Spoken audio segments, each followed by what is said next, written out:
ล่าสุดท่านผู้ชมตั้งแต่วันที่1มกราคม5ปัจจุบันก็คือเดือนมีนาคมนักท่องเที่ยวต่างชาติย้ำว่าเฉพาะแต่ต่างชาติเดินทางเข้ามาเที่ยวไทยทะลุ8 ล้าน5แสนคนนี่คือข้อมูลที่อัปเดตล่าสุดจากการท่องเที่ยวแห่งประเทศไทยซึ่งก็เป็นเรื่องที่ Amazing หลายเพราะว่าจะเป็นความสงบสงครามแต่ว่าไทยนั้นก็ยังสามารถรักษานักท่องเที่ยวที่ว่าเดินทางเข้ามายามมหาศาลได้เป็นเรื่องปกติท่านผู้ชมแล้วก็จากการที่แม็กนั้นได้วิเคราะห์แล้วก็เบิ่งตัวเลขเนาะซึ่งก็แน่นอนว่ามีเปอร์เซ็นต์บ่หลายก็น้อยว่าจะทะลุ40 ล้านคนในปีนี้จะเป็นอะไรเป็นย้อนให้คนได้แม็กจริงบอกแบบนี้เนาะเดี๋ยวเราจะไปพูดคุยไป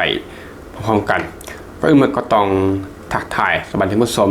วันที่30 มีนาคมซึ่งในอีพีนี้ก็ตามหัวข้อเลยสรุปสถานการณ์ท่องเที่ยวของไทยตั้งแต่วันที่1 มกราคม5 วันที่22 มีนาคมหมายความว่ายังบ่ทันครบ3 เดือนเต็มเนาะก็คือประมาณ2 เดือนก็กลัวปัจจุบันก็ท้ายเดือนมีนาคมแล้วแต่ว่าข้อมูลล่าสุดสำรวจฮอดวันที่22 มีนาคมท่านผู้ชมเฮาเบิ่งตัวเลขที่ว่าสำคัญนักท่องเที่ยวต่างชาติที่ว่าเดินทางเข้าไทยสะสม8 ล้าน5แสน4หมื่นคนท่านผู้ชมนั่นแหละยังบ่ทันครบ3 เดือนเต็มประมาณ8 ล้าน5แสน4หมื่นคนฉะนั้นถ้าว่าครบ3 เดือนเนาะตั้งแต่วันที่1 มกราคม5ท้ายเดือนมีนาคมก็คือสำรวจฮอด31 มีนาคมนี่นะก็คือมีลุ้นว่าจะแตะ9 ล้านคนบวกลบท่านผู้ชมฉะนั้นเฮาเฉลี่ยเลยว่าเดือนหนึ่ง3 ล้านคนเพราะว่าปัจจุบันนี้ฐานข้อมูลปัจจุบันนี้3 เดือน9 ล้านคนแม่นบ่งานเดือนนึงเท่ากับ3 ล้านคนแต่ว่ามันจะมีบวกลบกันเนาะเช่นว่ามันจะมีช่วงไฮที่ว่าเป็นช่วงปลายปีเนาะหรือว่าช่วงไกลๆนี้ก็คือนักท่องเที่ยวจะเดินทางเข้ามาลิ้นช่วงกลางที่ไทยไลน์แม่นบ่อาจจะ4 ล้านคนในเดือนนั้นหรืออาจจะ3 ล้านกว่าๆ4 ล้านกว่าๆแม่นบ่แล้วก็จะมีช่วงแผ่วลงไปหลังจากช่วงกลางอาจจะเหลือ2 ล้านเกือบ3 ล้านหรือว่า3 ล้านเป๊ะๆฉะนั้นมักเฉลี่ยอยู่ประมาณ3 ล้านคนเนาะในช่วงปกติแล้วก็ไปเก็บเอาในช่วงไฮก็คือช่วงท้ายๆปีนะอาจจะมี4 ล้าน4 ล้านฉะนั้นเดือนปกติ3 ล้านแล้วก็ช่วงไฮ4 ล้านถ้ามาบวกกันนี้มีเปอร์เซ็นต์ว่าจะแตะ40 ล้านท่านผู้ชมถึงว่าจะบ่แตะก็มหาศาลอยู่ดีรัฐไทยก็คือเกิน35-36 ล้านคนอย่างแน่นอนเนาะเพราะว่าถ้าเอาเกณฑ์เดือนละ3 ล้านคนนี่นะ12 เดือนก็คือ36 ล้านแม่นบ่แต่มันจะมีช่วงไฮที่มี4 ล้านคนก็มีเปอร์เซ็นต์เนาะว่าจะเกิน36อาจจะไปถึง40 ล้านก็ต้องรอดูกันเนาะแต่ว่าถึงจะบ่ถึงมันก็เป็นเบอร์ต้นของโลกอยู่ละรับการท่องเที่ยวของไทย30 กว่าล้าน40 ล้านซึ่งเป็นเรื่องที่ปกติแล้วก็เป็นเรื่องที่มันเป็นแบบนี้มานานไล่เป็น10 ปีเนาะรับไทยก็คือ Amazing Thailand ก็คือการเปลี่ยนแปลงนี้ลดลง 2.97% เมื่อเทียบกับช่วงเดียวกันของปี2025ที่ผ่านมาเขาสังเกตได้ว่านักท่องเที่ยวเริ่มกลับมาอย่างรวดเร็วเนาะเพราะว่าช่วงแรกๆนี่ก็คือช่วงเดือน1ลดลงประมาณ9เบาะหรือว่าเดือน2ก็7เบาะแต่ปัจจุบันนี้เหลือ 2.97% นี่คือแนวโน้มว่านักท่องเที่ยวนั้นกำลังกลับมาเนาะเดินทางนักไล่เข้ามาเที่ยวสู่ประเทศไทยแล้วก็รายได้รวมประมาณ 417,000 ล้านบาทหรือว่า 400,000 กว่าล้านบาทท่านผู้ชมรายได้ก็มหาศาลจากการท่องเที่ยวเพียงแต่3 เดือน 400,000 กว่าล้านบาทท่านผู้ชมสุดๆถ้าสนใจว่าฟังอยู่ในขณะนี้เนาะก็คอมเมนต์เข้ามาจากตัวเลขที่มันได้นำเสนอแล้วก็ได้วิเคราะห์ส่วนตัวไปเนาะเริ่มมีตัวได้จะเสริมแนะนำหรือว่าพูดคุยกันก็เต็มที่ก็คอมเมนต์ท่านผู้ชมแม็กจะพยายามบ่ให้มันมีจุดตัดคลิปหลายเนาะจะให้บ่มีจุดตัดคลิปเลยก็ดีจะเอาฟิลประมาณแบบอารมณ์แบบว่านั่งพูดคุยกันซึ่งหน้าท่านผู้ชมค่อยๆไปเนาะแบบไลฟ์สดนะแล้วก็ต่อมาคือเรื่องของ5 อันดับนักท่องเที่ยวที่ว่าเข้ามาไทยสูงที่สุด1ก็คือแน่นอนว่ามันเป็นจีนเนาะ1,370,000 กว่าคน2นี่ก็คือนักสนใจหลายมาเลเซีย850,000 กว่าคน3ก็คือรัสเซียเนาะได้ข่าวว่านิยามว่านี่หนาวมาเที่ยวไทยก็คือนี่หนาวจากรัสเซียมาพักร้อนที่ประเทศไทย 660,000 กว่าคน4ก็คืออินเดีย 560,000 กว่าคนแล้วก็อันดับที่5ก็คือเกาหลีใต้ 390,000 กว่าคนนี่คือ5อันดับที่ว่าเข้ามาเที่ยวไทยหลายที่สุดแล้วก็มาเบิ่งแนวโน้มล่าสุดท่านผู้ชมแนวโน้มล่าสุดในสัปดาห์ที่ผ่านมาก็คือเป็นรายสัปดาห์เนาะเป็นสัปดาห์ล่าสุดนั่นแหละของตั้งแต่วันที่15วันที่22มีนาคมประมาณ7 วันเนาะนี่คือสัปดาห์ล่าสุดที่เรามีการสำรวจแนวโน้มก็ประมาณนี้ท่านผู้ชมน่าสนใจหลายนักท่องเที่ยวรวมก็คือ 675,000 คนเพิ่มขึ้น 7.47% ตามที่มันแอวไปเนาะว่ารวมเกือบ3 เดือนนี้นะลดลงเหลือเพียงแต่ 2.97% เมื่อเทียบกับช่วงของปีที่แล้วฉะนั้นนักท่องเที่ยวกำลังเติบโตนะซึ่งก็สอดคล้องกันเนาะหลายสัปดาห์ก็คือสัปดาห์ล่าสุดมีการสำรวจนะนักท่องเที่ยวรวมเพิ่มขึ้น 7.47%เฉลี่ยต่อวันก็คือ 96,000 กว่าคนเกือบแสนคนต่อวันคุณผู้ชมมันเป็นตัวเลขที่มันแบบมันสุดยอดมหัศจรรย์นะท่านผู้ชม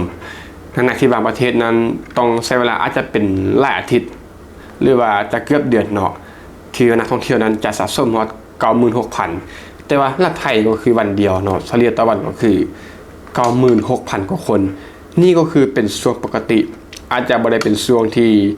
เป็นเทศกาลหรือว่าเป็นช่วงไฮเนาะถ้าเป็นช่วงไฮช่วงเทศกาลนี้อาจจะ100,000 200,000 300,000ประมาณไปแต่วันนี้คือการสำรวจสัปดาห์ล่าสุดนะ 96,000 กว่าคนต่อวันแล้วก็ตลาดที่ว่าเติบโตแรงก็คือตลาดระยะสั้นหรือว่า short house เนาะบวกขึ้น 15% แม็กเดาว่าเป็นมาเลเซียที่ว่าเติบโตแรงมาเลเซียนั้นเดินทางเข้ามาเที่ยวไทยสะดวกสบายแม่นบ่มีประชากรก็ค่อนข้างหลายแล้วก็กำลังใจก็มีพอสมควรเดินทางเข้ามาเที่ยวไทยมาเช้ากับเย็นก็ได้แม่นบ่นั่นแหละก็คือเป็นตลาดระยะสั้นที่เติบโตแรงน่าจะเป็นมาเลเซียแหละที่ว่าเป็นส่วนใหญ่ต่อมาก็คือท็อป5ของหลายสัปดาห์ซึ่งก็แน่นอนเนาะสอดคล้องกันมาเลเซียเป็นอันดับที่1ท่านผู้ชม 170,000 กว่าคนบวกขึ้น 73.85% ท่านผู้ชมสำหรับสัปดาห์ที่มีการสำรวจล่าสุดมาเลเซียเข้ามาเที่ยว 170,000 กว่าคนบวกขึ้น 73% ก็คือเติบโตแรงพอสมควรสำหรับตลาดนักท่องเที่ยวจากมาเลเซียเนาะนักท่องเที่ยวจากมาเลเซียที่ว่าเดินทางเข้ามาเที่ยวประเทศไทยแล้วก็ต่อมาคือเรื่องของปัจจัยที่ว่าสนับสนุนให้ไทยนั้นยังคงเป็นเบอร์ต้นๆของโลกนั่นแหละที่ว่านักท่องเที่ยวนั้นเดินทางเข้ามาอย่างมาสร้างที่ว่าจะมีวิกฤตต่างๆในโลกเนาะหนึ่งเลยก็คือมาตรการกระตุ้นทางตลาดจีนแน่นอนว่าเป็นตลาดที่ว่าเป็นนักท่องเที่ยวหลักเนาะส่วนก็คือแคมเปญ Trusted Thailand ท่านผู้ชมก็คือตัวนี้แหละก็คือมันสำคัญเนาะก็คือTrusted ก็คือเป็นถ้าแปลก็คือความเชื่อมั่นมันบอกฉะนั้น Trusted Thailand ก็คือความปลอดภัยความเชื่อมั่นก็คือสร้างความเชื่อมั่นในการมาท่องเที่ยวสำหรับแคมเปญนี้ว่ามาเที่ยวไทยก็คือรถสบายปลอดภัยประมาณนี้ท่านผู้ชมสำหรับแคมเปญนี้แล้วก็สร้างก็คือนโยบาย Ease of Traveling ก็คือเป็นนโยบายที่เดินทางรถสบายมันบอกว่าจะเป็นการเชื่อมต่อการจองสถานที่พักแรมต่างๆการเดินทางต่างๆก็คือท่องเที่ยวไทยรถสบายแล้วก็ C ก็คือยกเว้นตม.6 แล้วก็5ก็คือเพิ่มเที่ยวบินระหว่างประเทศก็คือเพิ่มเที่ยวบินโดยตรงจากต่างประเทศบินเข้าสู่ประเทศไทยท่านผู้ชมนี่ก็คือนโยบายทางภาครัฐเนาะที่ว่าสนับสนุนให้การท่องเที่ยวไทยนั้นก็ยังคงหนาแน่นอยู่แล้วก็ต่อมาคือว่าเรื่องของวิเคราะห์เนาะการวิเคราะห์เชิงบวกนึ่งเลยก็คือเรื่องของ8 ล้านกว่าคนเกือบ9 ล้านคนเฮาตีเป็น9 ล้านคนใน3 เดือนเนาะบ่งบอกถึงท่านที่ว่าแข่งแกร่งหลายสำหรับนักท่องเที่ยวที่ว่าเดินทางเข้ามาเที่ยวไทยท่านผู้ชมแม้ว่าตัวเลขจะลดลงเพียงเล็กน้อยก็คือ 2.97% ถ้าเทียบกับส่วนเดียวกันของปี2025แต่ว่าทำเงินได้ท่านผู้ชมก็คือทำเงินได้หลายเลยแหละ400,000 กว่าล้านบาทเป็นบ่ตลาดใกล้เคียงหรือว่าซอดเฮาส์เนาะนี่คือประเด็นที่2ท่านผู้ชมคือเครื่องยนต์หลักตัวใหม่การเติบโตบวก 15% แล้วก็นักท่องเที่ยวจากมาเลเซียนั้นพุ่งขึ้น 74%สีสันเห็นว่าไทยนั้นกำลังได้เปรียบทางด้านของการเดินทางที่ว่าไกลสะดวกแล้วก็ราคาคุ้มสำหรับนักท่องเที่ยวที่ว่าอยู่ไกลกับไทยคือกับมาเลเซียเนาะแล้วก็3ก็คือกระจายความเสี่ยงได้ดีขึ้นท่านผู้ชม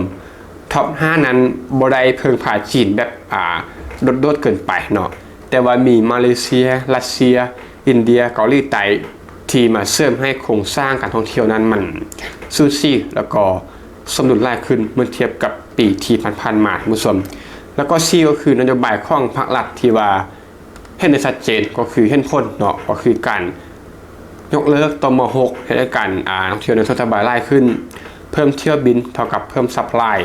แล้วก็ Trusted Thailand อันนี้ก็คือข้อที่ว่าสำคัญสร้างความเชื่อมั่นทั้งหมดนี้ก็คือแก้เพนพอยต์อย่างตรงจุดเนาะให้กับการท่องเที่ยวของประเทศไทยสุดท้าย5ก็คือรายได้อย่างสูงท่านผู้ชมถึงแม้ว่านักท่องเที่ยวจะลดลงแต่ว่ารายได้หลายกว่า 4.17 แสนล้านกว่าบาทนี้แปลความได้ว่าคุณภาพการท่องเที่ยวนั้นอย่างดีก็คือการใช้จ่ายสูงการท่องเที่ยวคุณภาพถึงว่านักท่องเที่ยวนั้นจะลดลงเพียงแต่2.97% มุสลิมก็ประมาณนี้เนาะสำหรับเรื่องราวของ EP นี้ถ้าท่านที่ว่าฟังมาฮอตจุดนี้เนาะมีตัวได้